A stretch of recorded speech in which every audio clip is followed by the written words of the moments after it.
الحمد لله المنعم المحسن الديان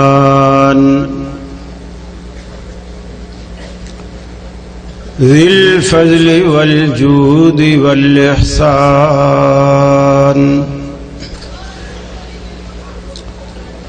ذي الكرم والمغفرة والامتنان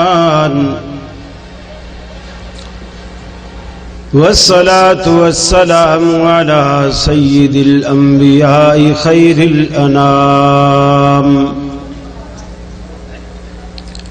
وعلى آله وأصحابه وأزواجه العظام وأتباعه وأحبابه ورفقائه البررة الكرام أما بعد فأعوذ بالله من الشيطان الرجيم بسم الله الرحمن الرحيم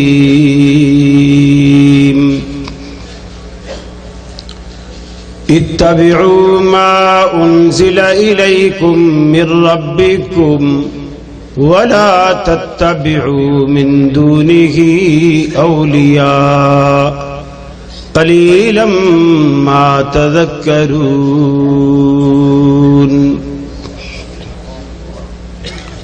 وقال الله تبارك وتعالى وَإِذْ أَخَذَ اللَّهُ مِيثَاقَ النَّبِيِّينَ لَمَا آتَيْتُكُم مِّن كِتَابٍ وَحِكْمَةٍ ثُمَّ جَاءَكُمْ رَسُولٌ مُّصَدِّقٌ لِّمَا مَعَكُمْ لَتُؤْمِنُنَّ بِهِ وَلَتَنصُرُنَّهُ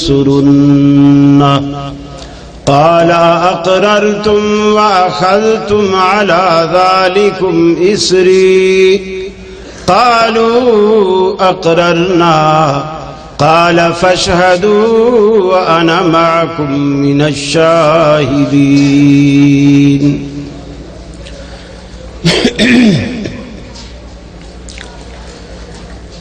یہ مقصد ہے کہ دنیا سے جہالت دور ہو جائے کلام اللہ سے مومن کا دل پر نور ہو جائے یا الہی جب تک میرے جسم میں جا رہے تجھ پہ صدقے تیرے محبوب پہ قربان رہے میں رہوں یا نہ رہوں پر دل کی ہے یہ دعا دین احمد اور عزت قرآن رہے تھوڑی مدت کے لیے میں کیمرہ مینوں سے درخواست کروں گا کہ لائٹ بند کر دے تاکہ میں مجمع کو دیکھ سکوں مجھے مجمع سوائے اگلی چند صفوں کے نظر ہی نہیں آ رہا آپ کی لائٹ کی وجہ سے تھوڑی دیر کے لیے بند کر دے پھر بھلے جلا لے تاکہ میں مجمع کو دیکھ سکوں جزاکم اللہ یہ بھی بند کر دے ویسے سائیڈ والی ہوتی تو وہ زیادہ اچھا تھا اسٹیج والے نظر آتے رہتے صرف آنکھوں میں ڈالنے سے مولویوں کی آنکھیں ہی خراب ہوتی ہیں اور کچھ نہیں ہوتا ہے اللہ آپ کو جزائے خیر دے بہرحال آپ کی محبت کا بے حد شکریہ محترم علامہ شہزاد اکرم صاحب کا بھی بے حد شکریہ کہ وہ ہمارے ملاپ کا ذریعہ اور سبب بنے میں بھی قریب سے اہل لیہ کی چوک اعظم کے باسیوں کی بلکہ دور دراز سے آنے والوں کی بھی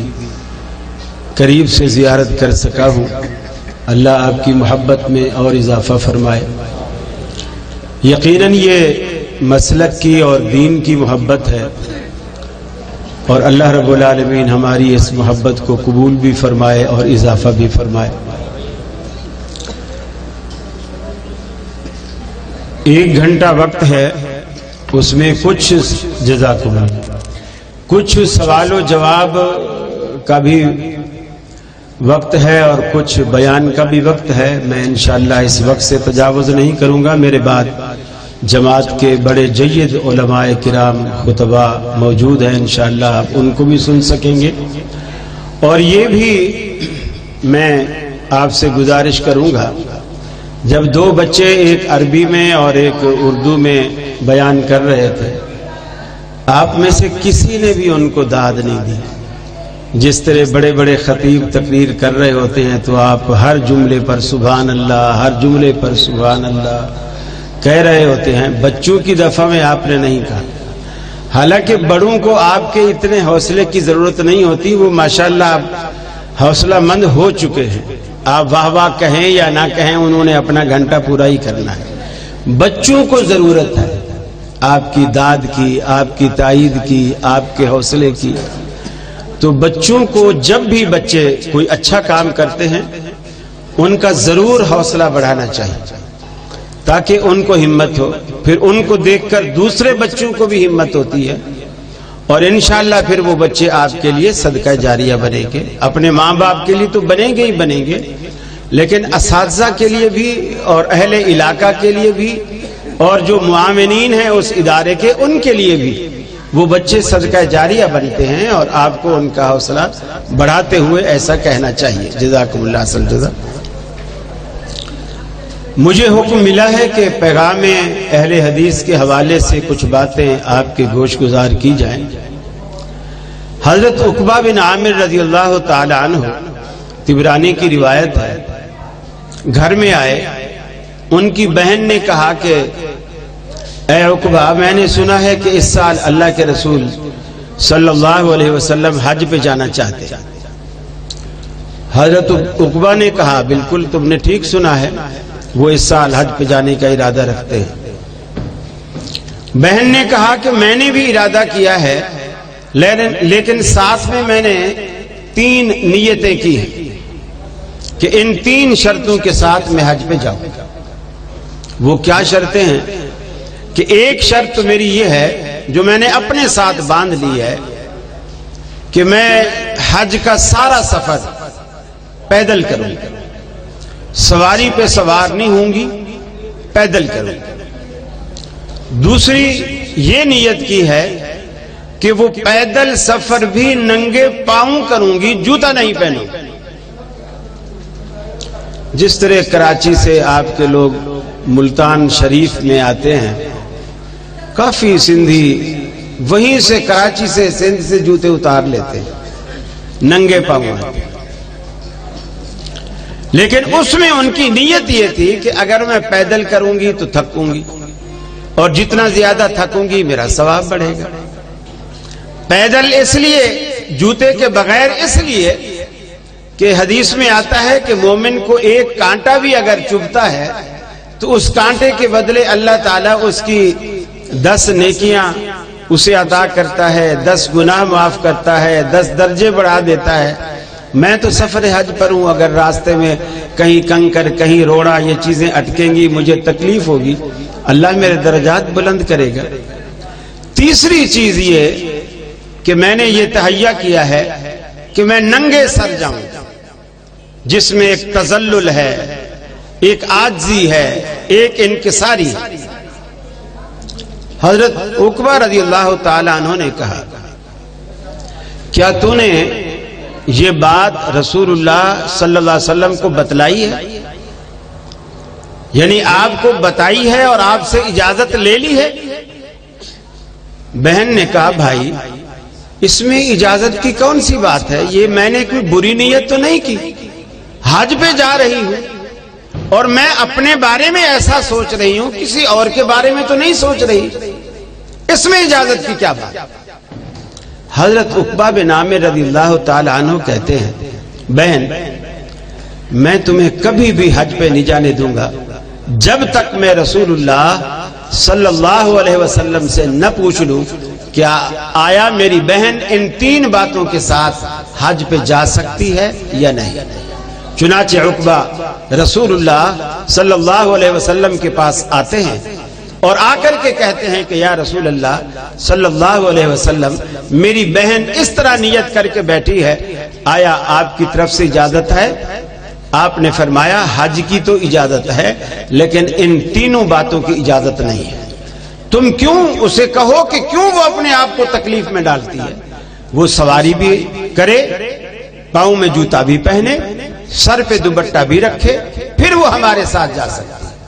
اہل حدیث کا معاملہ بالکل آسان، ہمارا کسی سے کوئی ٹکراؤ نہیں، کسی سے کوئی الجھاؤ نہیں، کسی سے کوئی جھگڑا نہیں۔ ہم کہتے ہیں بظاہر کتنی بھی اچھی بات کیوں نہ ہو، بس رسول اللہ صلی اللہ علیہ وسلم پر اسے پیش کرو، اگر آپ کی زندگی کے موافق ہے تو وہ ہماری بات ہے، اسے قبول کرو، اور اگر وہ آپ کی زندگی کے خلاف ہے، وہ کتنی ہی خوبصورت بات کیوں نہ ہو، ہم اسے نہیں مانتے، نہ اپنی زندگی میں لاتے ہیں، نہ اسے تسلیم کرتے ہیں، نہ اس کو اپنے عقیدے میں لاتے ہیں۔ اور قرآن مجید میں کئی مقامات پر اللہ تعالیٰ نے اس بات کو واضح فرمایا، فرمایا اتبعوا ما انزل الیکم من ربکم، اے کائنات والو اس شریعت کی، اس دین کی، اس دستور کی، اس نظام کی پیروی کرو، ما انزل الیکم من ربکم، جو تمہارے رب کی طرف سے تمہارے پاس آئی ہے۔ پروردگار عالم نے جو چیز تم پر نازل فرمائی صرف اسی کی پیروی کرو، وَلَا تَتَّبِعُوا مِن دُونِهِ أَوْلِيَاءَ، اس کے سوا جو کچھ ہے اوروں کی پیروی نہ کرو۔ اللہ نے جس ہستی کا ذمہ لیا، جس ہستی کی اطاعت کا رب العالمین نے حکم دیا، یہ جو کہتا چلا جائے، جو کرتا چلا جائے، تم مانتے چلے جاؤ میں ذمہ دار ہوں۔ اس کے علاوہ کوئی کچھ بھی کہے، وہ محتاج ہے اس بات پر کہ وہ اس کی دلیل پیش کرے۔ اگر دلیل پیش نہیں کرتا اسلام میں، دین میں، اللہ کی نازل کردہ شریعت میں، اس کی کوئی حیثیت نہیں۔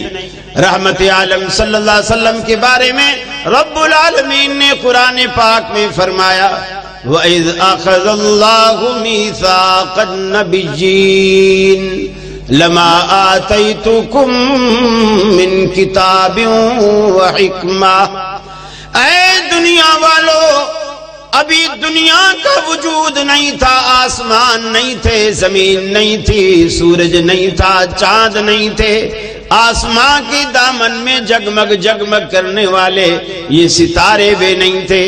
اللہ نے عالم ارواح میں تمام انبیاء کی روحوں کو جمع کیا، اس میں ایک بھی غیر پیغمبر، مرزا قادیانی جیسا، مسلمہ کذاب جیسا، ایک بھی جھوٹا نبی اس میں شامل نہیں۔ اللہ نے سارے انبیاء کی روحوں کو جمع کیا، اس میں رب العالمین نے ایک قرارداد رکھی اس انبیاء کے اجتماع میں، اِذْ أَخَذَ اللَّهُ مِيثَاقَ النَّبِيِّينَ لَمَا آتَيْتُكُم مِّن كِتَابٍ وَحِكْمَةٍ، میں تمہیں دنیا میں بھیجوں گا، تمہارے سر پر رسالت اور نبوت کا تاج رکھوں گا، میں تمہیں علم و حکمت کا سمندر بناؤں گا، کسی کو تورات عطا کروں گا، کسی کو زبور عطا کروں گا، کسی کو انجیل عطا کروں گا، میں یہ ساری کتابیں کسی کو صحائف عطا کروں گا، لیکن تمہاری موجودگی میں ان کتابوں کے اترنے کے بعد تمہارے سروں پر رسالت اور نبوت کے تاج سجنے کے بعد ہمارا آخری تاجدار اگر تمہاری زندگی میں آ جائے، ایسی تمہاری موجودگی میں ہمارا آخری تاجدار آ جائے، لَتُؤْمِنُنَّ بِهِ وَلَتَنْصُرُنَّهُ، تم ضرور بضرور اس پر ایمان بھی لاؤ گے، اس کی نصرت و تائید بھی کرو گے۔ اللہ رب العالمین نے یہ بات سب کو سمجھا دی، کن کو؟ غیر انبیاء کو نہیں، انبیاء کو سمجھا دی۔ تمہاری نبوتیں اپنی جگہ، تمہاری صداقتیں اپنی جگہ، لیکن ان صداقتوں کے باوجود وہ آخری تاجدار جب تمہاری موجودگی میں آ جائے، تمہاری نبوتوں کے دروازے اس وقت بند ہو جائیں گے، تمہاری کتابیں ٹھپ ہو جائیں گی، تم نبی کہلاؤ گے لیکن سابقہ پیغمبر کہلاؤ گے، تمہارا حکم نہیں چلے گا، تمہاری شریعت نہیں چلے گی، پھر چلے گی تو صرف آمنہ کے لال کی بات چلے گی۔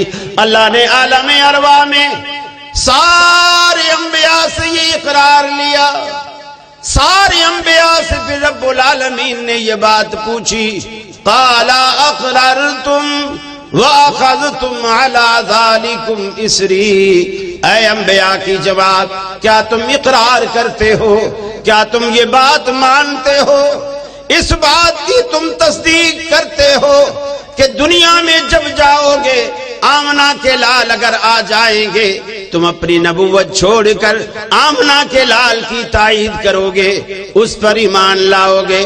سب نے یک زباں ہو کر کے کہا اقررنا، اے اللہ ہم اس بات کی اقراری ہیں، ہم اس بات کو تسلیم کرتے ہیں۔ اللہ رب العالمین نے فرمایا قال فاشهدوا وانا معكم من الشاہدین، ارے تم بھی گواہ ہو جاؤ، میں بھی تمہارے ساتھ گواہ بن جاتا ہوں۔ آج عالم ارواح میں یہ بات ہم طے کر چکے ہیں کہ آمنہ کے لال کے آنے کے بعد، قرآن مجید کے اترنے کے بعد پھر کسی کتاب کا سکہ نہیں چلے گا سوائے قرآن پاک کے، پھر کسی کی نبی کی نبوت نہیں چلے گی سوائے آمنہ کے لال کے۔ جب اللہ کے رسول دنیا میں آ گئے، آپ نے دنیا کو مخاطب کر کے فرمایا انا سید ولد آدم ولا فخر، اے دنیا والو اس بات کو یاد رکھ لو، اللہ نے مجھے سردار بنا کر بھیجا، انا سید ولد آدم، میں پوری کی پوری آدمیت کا، پوری کی پوری انسانیت کا سردار ہوں، ولا فخر، اور یہ بات میں اظہار حقیقت کے طور پر کر رہا ہوں، اس میں فخر کی کوئی بات نہیں۔ آپ نے موسیٰ علیہ السلام جیسے پیغمبر سے متعلق آپ نے فرمایا والذی نفس محمد بیدہ لو بدا لکم موسیٰ فاتبعتموہ وترکتمونی لزللتم عن سواء السبیل، آپ نے فرمایا قسم ہے اس ذات کی جس کے قبضے میں محمد صلی اللہ علیہ وسلم کی جان ہے، اگر موسیٰ علیہ السلام تم میں دوبارہ آ جائیں فَاتَّبَعْتُمُوهُ، تم ان کی پیروی کرنا شروع کر دو، وَتَرَكْتُمُونِي، اور مجھے چھوڑ دو۔ اللہ کا پیغمبر موسیٰ بھی اللہ کا سچا پیغمبر ہے، اس سچے پیغمبر کی پیروی بھی اگر تم شروع کر دو وَتَرَكْتُمُونِي، اور مجھے چھوڑ دو، لَزَلَلْتُمْ عَنْ سَوَاءِ السَّبِيلِ، میرے آنے کے بعد اللہ کے سچے پیغمبر کی پیروی بھی تمہیں گمراہ کر دے گی۔ اس سے بڑا واضح حکم اور کیا ہو سکتا ہے؟ یہ صرف ہمارے لیے نہیں کہ تم اگر ان کی پیروی کرو تو گمراہ ہو جاؤ گے، بلکہ خود سیدنا موسیٰ علیہ السلام کے بارے میں بھی اللہ کے رسول نے فرمایا لو کان موسیٰ حجا ما وسعہ الا اتباعی، اگر موسیٰ علیہ السلام آج زندہ ہوتے اور وہ جنت میں جانا چاہتے، انہیں جنت میں جانے کے لیے میری سنت کے دروازے کے سوا کوئی در نظر نہ آتا، وہ بھی اگر جنت میں جانا چاہتے میری سنت سے گزر کر جاتے۔ اسی لیے امام مالک فرمایا کرتے تھے السنت کسفینۃ نوح من راکب فقد نجا ومن لم یرکب فقد غرق، کہ سنت کی مثال نوح علیہ السلام کی کشتی کی سی ہے، جو اس میں سوار ہو گیا وہ پار ہو گیا، اور جو سوار نہ ہوا وہ پیغمبر کا سگا بیٹا بھی تھا، وہ غرق ہو گیا۔ ہم آج یہ کانفرنسوں کا مقصد ہی یہی ہے کہ سنت کی کشتی میں سوار ہو جاؤ۔ یہ الحمدللہ اہل توحید کا یہ ٹھاٹھے مارتا سمندر پورے لیا کو دعوت دیتا ہے کہ اگر جنت میں جانا چاہتے ہو، جنت میں جانے والی کشتی صرف محمد الرسول اللہ کی سنت کی کشتی ہے، اس میں سوار ہو جاؤ، سیدھا جنت کو جاؤ، باقی جہاں بھی جاؤ گے مارے جاؤ گے، لوٹے جاؤ گے۔ امام ابن قیم رحمت اللہ علیہ کی کتاب ہے اعلام الموقعین، اس میں وہ ایک طویل روایت ہے، میں اختصار کے ساتھ بیان کروں گا۔ حضرت عمر کا دور خلافت، وہ دفتر میں بیٹھے، ایک صحابی بڑے غصے میں آیا، دفتر میں داخل ہو گیا، سلام کیا اور کہا کہ امیر المومنین میں ابھی مسجد نبوی سے آ رہا ہوں، وہاں حضرت زید بن ثابت درس دے رہے ہیں مسجد نبوی کے اندر، اور انہوں نے غسل جنابت سے متعلق ایک مسئلہ بیان کیا اور اس مسئلے پہ دلیل کوئی نہیں دی، اور پھر اپنے اس غصے اور اپنے اس اعتراض کی وجہ یہ بیان کرتے ہیں کہ نبی مکرم صلی اللہ علیہ وسلم نے فرمایا تھا کہ قیامت سے پہلے قرب قیامت میں ایک ایسا دور بھی آئے گا، مسجدیں کثرت سے ہوں گی، لیکن اس کے اندر جو خطیب واز کریں گے، خطبہ دیں گے، درس دیں گے، یبدأ کلامن، اس میں ایسی باتیں اس کی ابتدا ہوگی ما لیس فی کتاب اللہ ولا فی سنت رسول اللہ صلی اللہ علیہ وسلم، کہ اس میں لوگ ایسا بیان کریں گے نہ تو وہ بات اللہ کے قرآن میں ہوا کرے گی نہ وہ سنت رسول میں ہوگی، اور لوگ مسجدوں میں درس دیں۔ آج ایمانداری سے دیکھیے، آپ لیا شہر میں گھومیے، آپ کو اہل حدیث مساجد کے سوا کوئی مسجد ایسی نظر نہیں آئے گی جہاں قرآن و سنت کے مطابق درس ہوتا، بلکہ ایسے درس ہو رہے ہیں بڑے مناظر کہلانے والے۔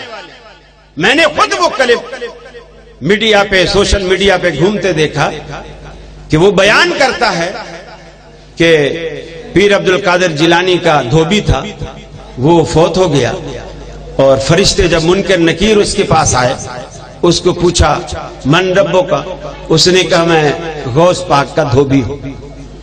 پھر اس نے پوچھا من نبیوں کا، اس نے کہا میں غوث پاک کا دھوبی ہوں۔ تو اس نے کہا ما دینوں کا، تو اس نے کہا میں غوث پاک کا دھوبی ہوں۔ فرشتے پریشان ہو کر اللہ کے پاس گئے کہ یا اللہ، یہ تو کوئی پہلی دفعہ کوئی شخص آیا ہے، ہر سوال کا ایک ہی جواب دیتا ہے۔ اللہ نے کہا کوئی بات نہیں، یہ ہمارے پیارے کے کپڑے ہی دھوتا تھا، کوئی بات نہیں، اس کو بخش دو۔ پھر یہ بیان کر کے کہتے ہیں دیکھو وہ کپڑے دھوتا تھا وہ بخشا گیا، اور جو غوث پاک کا مرید ہو اور ہر مہینے 11ویں دیتا ہو وہ کیسے نہیں بخشا جائے گا؟ اب سوال یہ ہے، سارے اس بات پہ سر دھنتے ہیں، واہ واہ کہتے ہیں، سبحان اللہ کہتے ہیں، لیکن کسی اس پڑھے لکھے معاشرے میں کسی ایک بندے نے بھی حضرت صاحب سے یہ سوال نہیں کیا کہ قبر کے سوال و جواب تجھ تک کیسے پہنچے؟ بھی قبر کے اندر فرشتے میت سے پوچھ رہے ہیں تو وہ ایک ہی ذریعہ ہے امت کو اس کی اطلاع، اور وہ ہے اللہ کی وحی، اور اللہ کی وحی پیغمبر کے پاس آتی ہے۔ اب پیغمبر بھی نہیں ہے، وحی کا سلسلہ بھی نہیں ہے، تو یہ قبر میں ریکارڈر کس نے لگایا تھا جس سے یہ ساری باتیں ریکارڈ ہوئی ہیں کہ اس نے یہ پوچھا، اس نے یہ کہا؟ کس نے کہا؟ کوئی نہیں پوچھتا۔ میرے بھائی، اہل حدیث کے پاس ایک ہی بات قرآن میں ہے، حدیث میں ہے تو یہ ہماری بات ہے، آمنا و صدقنا۔ اگر نہیں ہے تو کتنے بڑے سے بڑے مفتی نے کہی ہو، ہمارا اس سے کوئی تعلق نہیں۔ حضرت عمر نے کہا زید بن ثابت کو بلاؤ۔ یہ زید بن ثابت معمولی سو آدمی نہیں ہے، اللہ کے رسول نے فرمایا اس کے لیے، فرمایا عالم بالفرائض زید بن ثابت، میری امت میں علم وراثت کا سب سے بڑا ماہر زید بن ثابت۔ اللہ کے رسول نے ارشاد فرمایا یہ معمولی آدمی نہیں ہے۔ حضرت عمر کی عدالت میں پیش کرا ہے، پیش ہوا ہے۔ حضرت عمر پوچھتے ہیں تو نے مسئلہ بیان کیا ہے، یہ شخص بتا رہا ہے کہ مسجد نبی میں بیٹھ کر تو درس دے رہا ہے، وہ مسئلہ کیا ہے؟ مسئلہ یہ ہے کہ جب میاں بیوی باہم ملتے ہیں اور اگر انزال نہیں ہوتا تو اس نے کہا غسل ہے۔ اب اس پر حضرت عمر کہتے ہیں دلیل لا۔ وہ کہتا ہے کہ جی میں نے ابی بن کعب سے بھی سنا، ابو ایوب انصاری سے بھی سنا، اور رفاع بن رافع سے بھی سنا، میں نے تینوں صحابیوں سے سنا، اور وہ بڑے جلیل القدر صحابی۔ ابی بن کعب وہ صحابی ہے جس کے بارے میں اللہ تبارک و تعالیٰ کے رسول نے کہا ہے ابی اللہ تعالیٰ کہتا ہے کہ ابی ابن کعب سے کہو کہ وہ قرآن سنائے، اللہ کو تمہاری زبان سے قرآن پڑھنا اچھا لگتا ہے۔ یہ وہ صحابی ہے، ابو ایوب انصاری وہ صحابی ہے۔ اللہ کے رسول جب مدینے میں پہلے دن داخل ہوئے، آپ نے اپنی اونٹنی کی مہار چھوڑ دی اور فرمایا اللہ کو جہاں منظور ہوگا یہ بیٹھے گی۔ وہ اونٹنی ابو ایوب انصاری کے دروازے پر جا کر کے بیٹھ گئی۔ یہ وہ صحابی ہے، لیکن صحابہ سے پوچھا جا رہا ہے آپ نے یہ بات کہی ہے تو کیا دلیل؟ مسجد نبوی میں صحابہ جمع ہیں، حضرت عمر فاروق جمع ہے، حضرت عمر کا دور خلافت ہے، منادی دینے والے کو بھیجا گیا کہ منادی دو اور اعلان کرا دو کہ بازاریں بند کرو، ایک مسئلے پر تحقیق ہو رہی ہے، مسجد میں آ۔ سارے صحابہ دکانیں بند کر کے مسجد میں آ گئے۔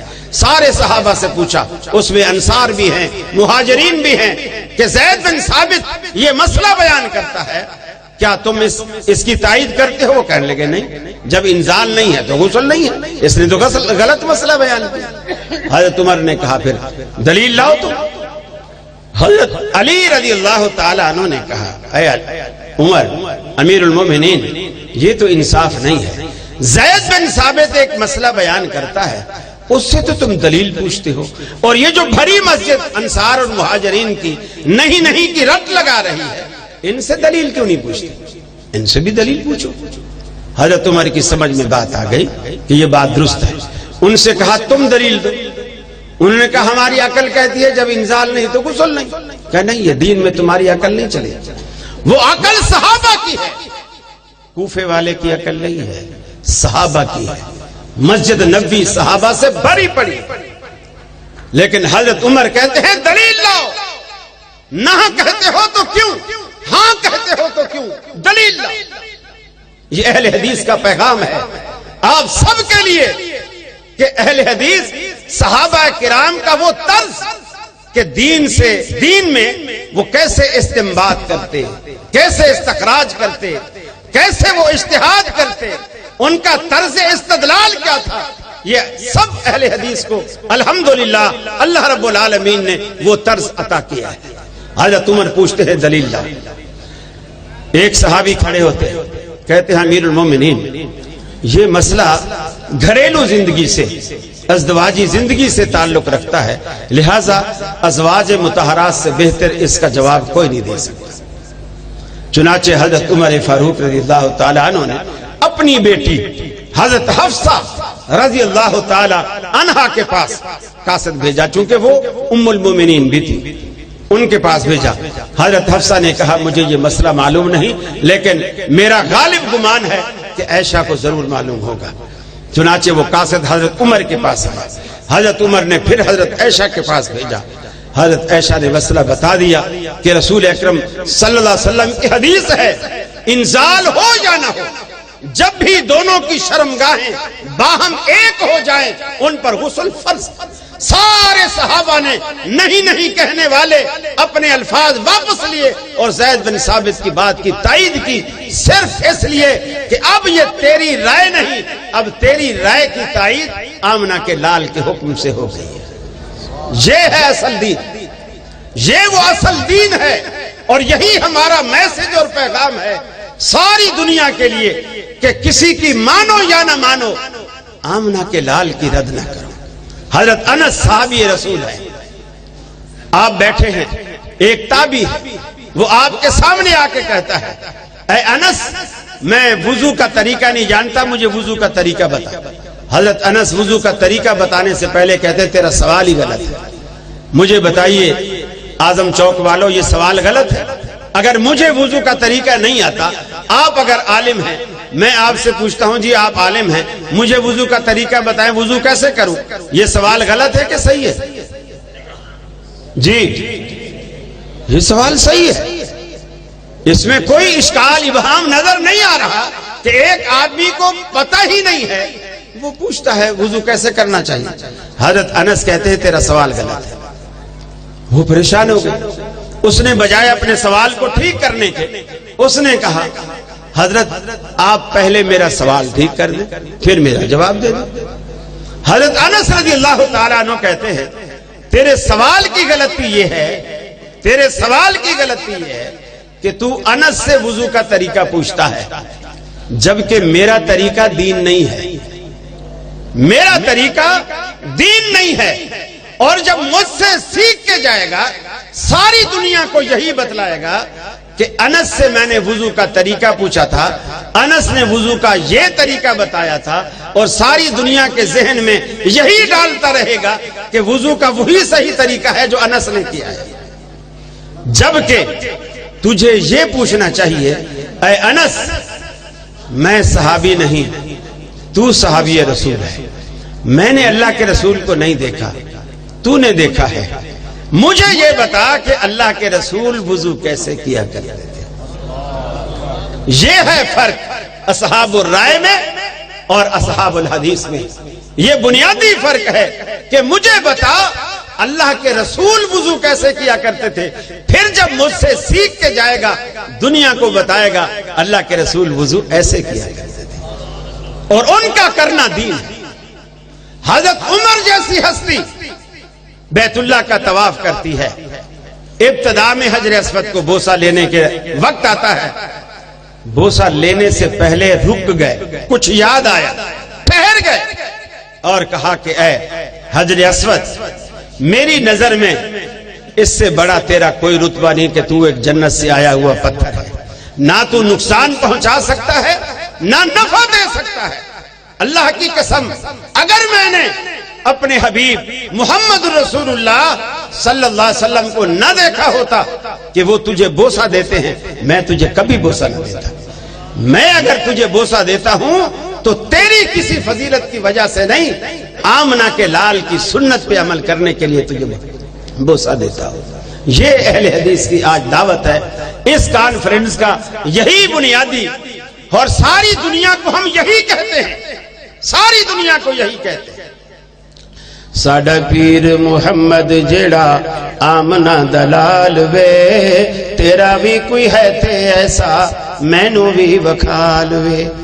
ساری دنیا میں لوگوں نے کتنے پیر بنا لیے، جب تک پکڑے نہ جائیں اصلی رہتے ہیں، پکڑے جائیں تو نکلی ہو جاتے ہیں۔ ارے تم پہلے کیوں نہیں پکڑ لیتے؟ لیکن ساڈا پیر محمد جیڑا آمنہ دلال وے، تیرا بھی کوئی ہے تے ایسا مینوں بھی وکھال وے۔ پوری دنیا کو چیلنج ہے، پوری کائنات کو چیلنج ہے، ایک ایسی ہستی رب العالمین نے ہمیں عطا کی، ہم ساری دنیا کو انہی کو سامنے رکھ کر کہتے ہیں، چھڑ غیر نبی دی یاری نو، آ پکڑ رسول غفاری نو۔ او پیر تمامی پیران دا بھی ہے سردار امیران دا، اتے رہبر کل فقیران دا کر اس دی تابعداری نو۔ چھڑ غیر نبی دی یاری نو، آ پکڑ رسول غفاری نو۔ جد دوزخ دا در کھولن گے، پے نبیاں دے دل ڈولن گے۔ جد دوزخ دا در کھولن گے، پے نبیاں دے دل ڈولن گے۔ تد نبی محمد بولن گے، تو بخشی امت ساری نو۔ چھڑ غیر نبی دی یاری نو، آ پکڑ رسول غفاری نو۔ ارے آج دنیا سے لے کر آخرت تک آمنہ کے لال کا دامن آپ کو کام دے گا۔ قیامت کا دن ہوگا، اللہ ناراض ہوگا، 50,000 سال کا وہ ایک دن ہوگا، اللہ ناراضگی کی وجہ سے حساب و کتاب نہیں لیتا۔ دنیا ماری ماری پھرتی ہے، کبھی کسی پیغمبر کے پاس، کبھی کسی پیغمبر کے پاس، آخر آمنہ کے لال کے پاس وہ دنیا آئے گی۔ آمنہ کے لال فرماتے ہیں، میں سر سجدے میں ڈالوں گا، سر سجدے میں ڈال کر رب العالمین سے التجائیں کروں گا، گڑ گڑاؤں گا، دعائیں مانگوں گا۔ وہ دعائیں جو رب العالمین اس وقت میری زبان پہ جاری کرے گا، میں رب العالمین سے وہ دعائیں کروں گا حتیٰ کہ دعائیں کرتا رہوں گا۔ اللہ رب العالمین کے اس رحمت کے سمندر میں ایک تلاطم برپا ہوگا۔ جب اللہ کو ترس آئے گا، اللہ رب العالمین فرمائے گا ارفع راسک یا محمد، اے حبیب اپنا سر اٹھائیے، دامن پھیلائیے، سل توتا، اپنا دامن پھیلائیے، نوازا جائے گا، جھولیاں بھر دی جائیں گی، آگ مانگیے، اس لیے کہ آج پوری کی پوری کائنات میں آپ سے بہتر مانگنے والا کوئی نہیں اور مجھ سے بہتر دینے والا کوئی نہیں۔ اللہ کے حبیب مانگیں گے اے الہ العالمین اس پوری کی پوری مخلوق کے حال پہ رحم فرما، ان کا حساب و کتاب شروع فرما۔ اللہ کے حبیب آخر وقت تک آپ کا ساتھ دیں گے، اللہ کی قسم کوئی بھی آپ کا ساتھ نہیں دے گا۔ اس لیے ہم کہتے ہیں آمنہ کے لال کا دامن آج سے پکڑ لیجئے، آپ کا اسوہ آج سے پکڑ لیجئے، آپ کے دامن کو، آپ کے نقش قدم کو آج سے پکڑ کر اس پہ چلنا شروع کر دیجئے۔ یہی وہ نقش قدم ہے جو سیدھا جنت کے دروازے پر جانے والا۔ اللہ کی قسم اللہ نے جنت کا ایسا کوئی در نہیں بنایا جس کو آمنہ کے لال کے سوا کوئی آ کر کے دستک دے اور وہ دروازہ کھولا جائے۔ اللہ کے رسول کا دستک دینا، جب تک اللہ کے رسول دستک نہیں دیں گے جنت کے دربان، جنت کے چوکیدار وہ دروازہ ہی نہیں کھولیں گے۔ آپ اس کے جھنڈے تلے، آپ ان جھنڈے تلے، ان کے سائے تلے، ان کی جماعت کے سائے تلے آج آ جائیے۔ یہی وہ ایک جماعت ہے۔ اللہ کے رسول نے فرمایا میرے 5 ناموں میں سے ایک نام اللہ نے انا الحاشر، حاشر بھی رکھا ہے، الذی یحشر الناس علی قدمی یوم القیامہ، وہ ایسا حاشر جو ساری کی ساری دنیا کو جمع کرے گا، قیامت والے دن میدان محشر میں لائے گا۔ ارے اس وقت بھی تو آپ کے پیچھے آؤ گے، آج سے کیوں نہیں آتے؟ آج سے آئیے تاکہ ابھی سے آپ کو عادت پڑ جائے۔ وآخر دعوانا الحمدللہ رب العالمین۔ السلام علیکم۔ باقی جو کچھ وقت بچا ہے میرا خیال ہے وہ سوالات کے لیے بچایا گیا ہے۔ اللہ سے دعا ہے اللہ تعالیٰ آپ کو بھی اور مجھے بھی جو کچھ کہا گیا ہے عمل کی توفیق عطا فرمائے۔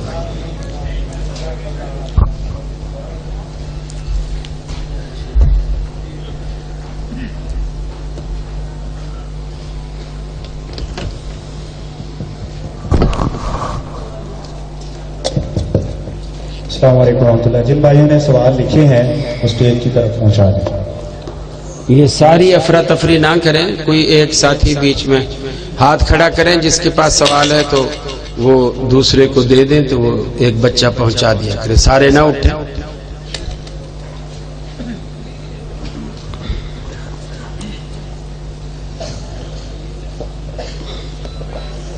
بسم اللہ الرحمن الرحیم۔ پہلا سوال شیخ محترم سے یہ ہے کہ جلسے کے اندر 2 نمازوں کو جمع کرنا، یعنی مغرب ٹائم شروع ہو تو جلسے کی وجہ سے 2 نمازیں جمع کرنا، یعنی عشاء اکٹھی کر کے پڑھنا، یہ کیسا ہے؟ جزاک اللہ۔ یہ چلو جلسے کا ایک عذر تو آپ نے خود بیان کیا۔ رسول اکرم صلی اللہ علیہ وسلم نے مدینہ طیبہ میں ظہر اور عصر جمع کی، اور حضرت ابن عباس رضی اللہ تعالیٰ عنہ صراحتاً فرماتے ہیں نہ بارش تھی، نہ کوئی دشمن کا ڈر تھا، نہ خوف تھا، نہ بادل تھے، نہ کوئی بارش کے آثار تھے، اور اللہ کے رسول نے 2 نمازیں ظہر اور عصر آپ نے جمع کی۔ ابن عباس سے پوچھا گیا کہ ایسا کیوں کیا، تو انہوں نے جواب دیا تاکہ امت کے لیے آسانی ہو۔ تو جب اللہ کے رسول نے آسانیاں چھوڑی ہیں، چلو زندگی بھر آپ معمول نہ بنائیں، لیکن کبھی ایسا موقع ہو تو ظاہر بات ہے اتنے سارے لوگوں کا ایک دفعہ وضو کر لینا اور پھر اسی وضو سے 2 نمازیں پڑھ لینا، یہ ایک سہولت ہے۔ اور ایسے بیٹھے بیٹھے ہو سکتا ہے اب میرے بعد ایسے خطیب ہیں ایسی زوردار گرج مارے آپ کے وضو ہی ٹوٹ جائیں، اور پھر اس کے بعد آپ کو نماز پڑھنی پڑے، کتنی مشکلات ہیں۔ اتنے سارے لوگوں کا ایک دم جا کے وضو کرنا، پھر آ کے نماز پڑھنا، تو یہ ایک سہولت ہے، اس سے فائدہ اٹھایا جانا چاہیے۔ جی اور دوسرے سوال سے پہلے گزارش بھی ہوگی کہ فضیلت الشیخ مختصر جواب ارشاد فرمائیں گے، تو اگر کسی تفصیل کی ضرورت ہو تو وہ بعد میں رابطہ کر سکتے ہیں، کیونکہ یہاں کافی سارے سوالات ہیں۔ دوسرا سوال شیخ محترم سے یہ ہے کہ انبیاء اپنی قبروں میں زندہ ہیں یا نہیں؟ یہ سوال اصل میں مجھ سے میڈیا پہ بھی کیا گیا، اور وہ بار بار کہتا رہا کہ انبیاء اصل میں ایک چیز ہوتی ہے کہ پبلک پلیس پہ کہنا اور نجی محفل میں کہنا، اس میں بہت بڑا فرق ہوتا ہے، چونکہ دنیا میں اکثریت جو ہے وہ ایسے لوگوں کی ہے جو بت پرست ہے، اور وہاں بڑی سوچ سمجھ کے حوصلے سے بات کی جاتی ہے۔ میں نے وہاں بھی یہی کہا جب اس نے بار بار یہی سوال کیا، جی باقی باتیں چھوڑے، یہ بتائیں کہ انبیاء قبروں میں زندہ ہیں کہ نہیں؟ میں نے کیا نہیں۔ حتیٰ کہ احناف میں بھی ایک طبقہ ایسا ہے جو غلام اللہ خان پنڈی والے جو تھے، مولانا غلام اللہ خان جو تھے، وہ اس جماعت کے اشاعت و توحید و سنہ والے، وہ بھی اس کو نہیں مانتے۔ اور اللہ نے زندہ رکھنا بھی ہوتا تو منومن مٹی کے نیچے رکھنے کا کیا مقصد ہے؟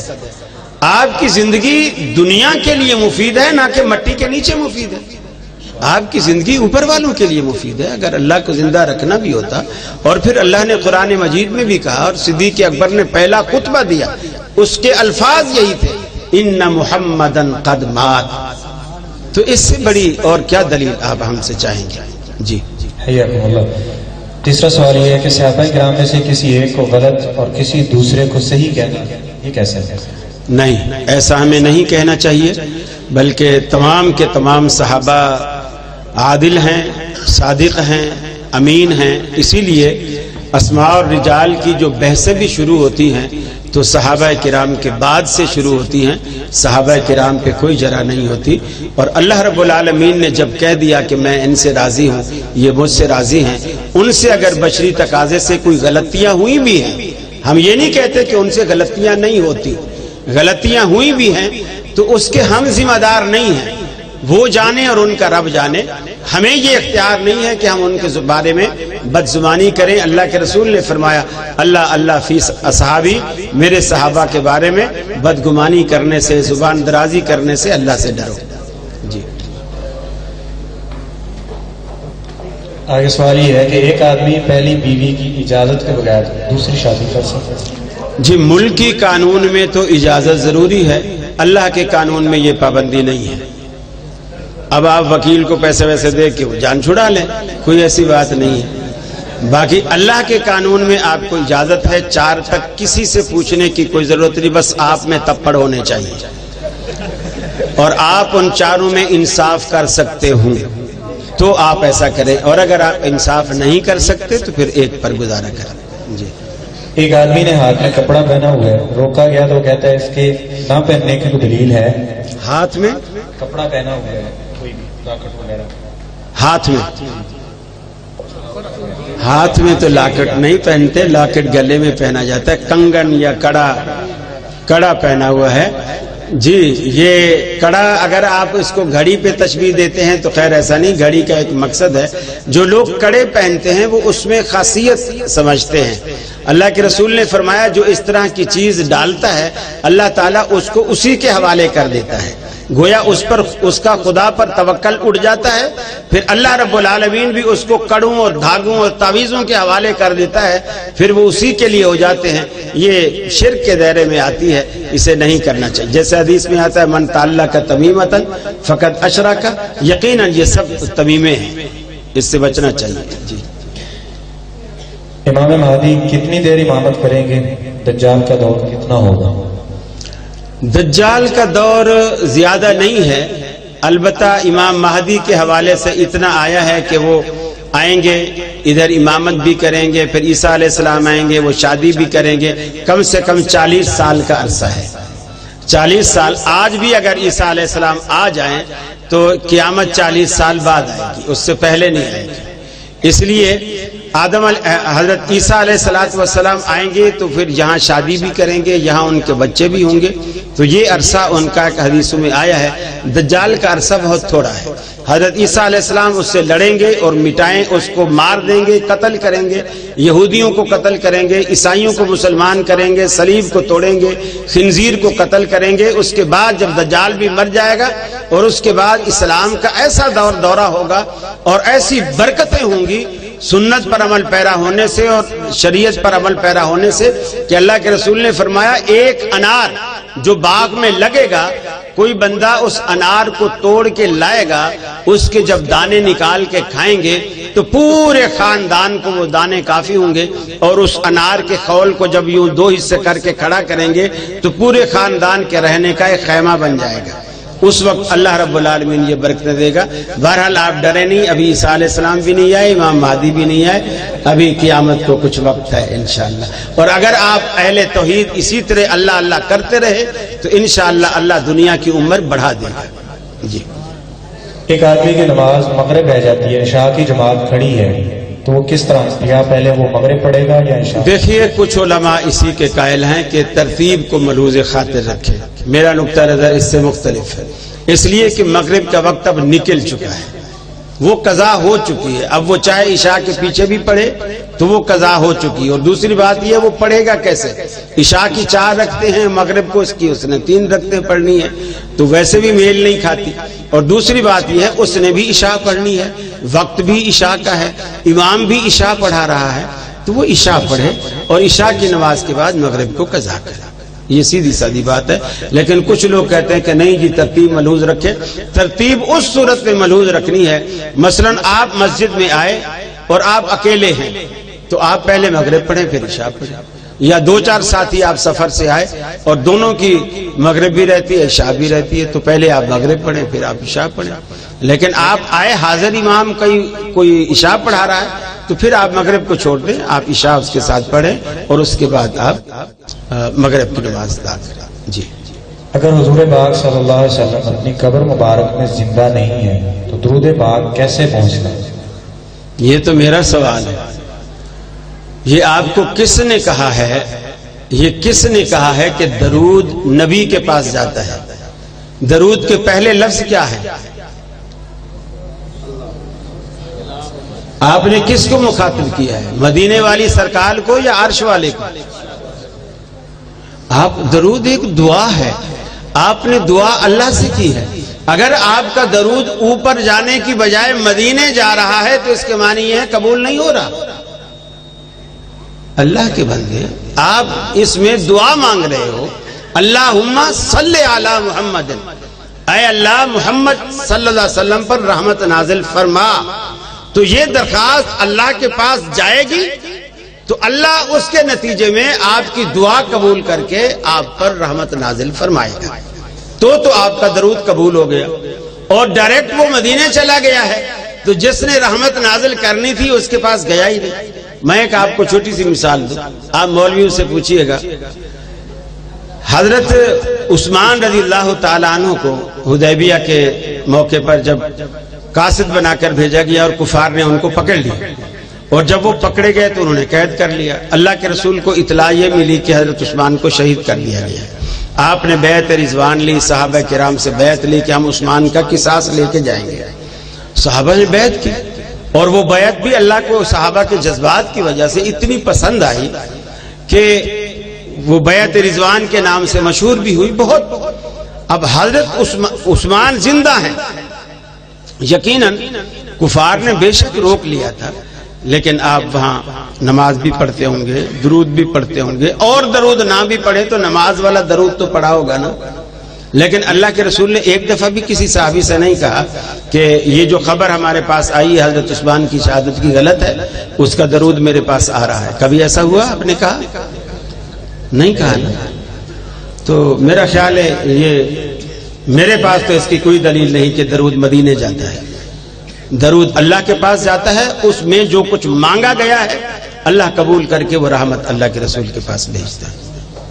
جزاکم اللہ. سوشل میڈیا پر قرآن پاک کی آیات بھیجنا اور ڈیلیٹ کرنا جائز ہے کیا؟ یہ توہین نہیں؟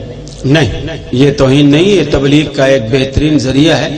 اصل میں لوگ یہ سمجھ رہے ہیں یہ قرآن ڈیلیٹ ہو رہا ہے، مٹ رہا ہے، ہم قرآن کو، یہ شیطان ہمارے ذہنوں میں یہ بات ڈالتا ہے تاکہ یہ میسج نہ بھیجے، فلمی میسج بھیجے، گانے بھیجے، واہیات چیزیں بھیجے، یہ اچھی چیز نہ بھیجے، یہ شیطان پٹیاں پڑا، یہ ڈیلیٹ کرنا نہیں ہے۔ اور دوسری بات یہ ہے، ادب کیا ہے کہ آپ قرآن کو کھولتے ہیں، اس کو پڑھتے ہیں، جب آپ پڑھ لیتے ہیں، آپ کے موبائل میں جگہ کم ہے، آپ اس کو مٹا دیتے ہیں، تاکہ نیت یہ ہوتی ہے کہ تاکہ دوسرا میسج آ سکے۔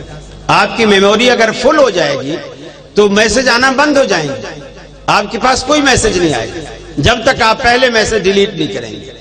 تو آپ یہ نیت رکھ لیں کہ تاکہ نئی آیت کوئی آئے، نیا کوئی حدیث نئی آئے، اس نیت سے آپ اسے مٹاتے چلے جائیں، کوئی حرج والی بات نہیں۔ اس کی کوئی دلیل نہیں کہ یہ جو لوگوں نے، میرا خیال ہے اس قسم کی ایک روایت بھی گھڑی ہوئی ہے کہ اللہ کے رسول نے فرمایا کہ قرب قیامت میں ایسے لوگ آئیں گے کہ قرآن کو خود اپنے ہاتھ سے مٹائیں گے، ایسی کوئی حدیث نہیں ہے اور نہ ہی اللہ کے رسول کا ایسا کوئی فرمان ہے۔ جی، کرسی پر بیٹھ کر نماز پڑھنا کیسا ہے؟ معذور اگر کوئی شخص ہے، بیمار ہے، تو بالکل پڑھ سکتا ہے، معذور کے لیے، اچھے بھلے کے لیے نہیں۔ اچھا بھلا بھی اگر پڑھنا چاہتا ہے فرضوں کے علاوہ، وہ پڑھ سکتا ہے، لیکن اسے ثواب آدھا ملے گا۔ اگر اچھا بھلا بھی بیٹھ کے پڑھتا ہے فرض کے علاوہ، فرض میں جس طرح نماز فرض ہے اسی طرح اس کا قیام بھی فرض ہے، کھڑا ہو کر ہی پڑھے گا۔ نفلی نماز میں اس کو اجازت ہے، وہ بیٹھ سکتا ہے اگر تھک گیا ہے نفلی، لیکن ثواب آدھا پائے گا۔ البتہ اللہ کے رسول بیٹھ کر بھی پڑھتے تھے تو اللہ انہیں ثواب پورا دیتا تھا۔ جی، اگلا سوال یہ ہے، کیا فاتحہ کے بغیر نماز واقعی نہیں ہوتی؟ جی بالکل، اللہ کی قسم نہیں ہوتی، اس لیے کہ اللہ کے رسول نے فرمایا لا صلاۃ لمن لم یقرأ بفاتحۃ الکتاب، اس شخص کی نماز نہیں ہوتی جو سورہ فاتحہ کو نہیں پڑھتا۔